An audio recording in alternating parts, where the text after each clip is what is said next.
પાટણ જિલ્લાની માયલીપા આવેલું વઢિયાર પંથકમાં સમી ગામની અંદર 3 નિરાધાર ગરીબ બાળકો છાપરું વાળીને રહેતા હતા અને મમ્મીને માનસિક બીમારી હતી. પપ્પા 3 વર્ષ પહેલાં એક્સપાયર્ડ થઈ ગયા હતા અને બાળકો 3 એમ કહેવાય કે મેણિયા કાગર વેણીને પોતાનું પરિવાર ચલાવતા હતા.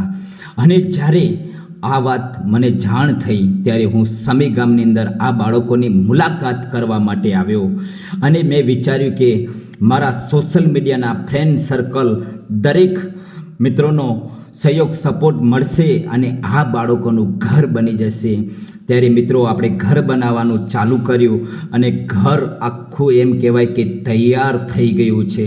તો હૃદયપૂર્વક હું દિલથી આભાર વ્યક્ત કરું છું ઇન્સ્ટાગ્રામના ફ્રેન્ડ સર્કલ, ફેસબુકના તમામ એક ફ્રેન્ડ સર્કલ, અને આપને વિનંતી પણ કરું છું કે મિત્રો ઘર વખરી લાવવાની છે તો સહયોગ સપોર્ટ કરજો. ફૂલને તો ફૂલની પાંખડી અને વિડીયો શેર પણ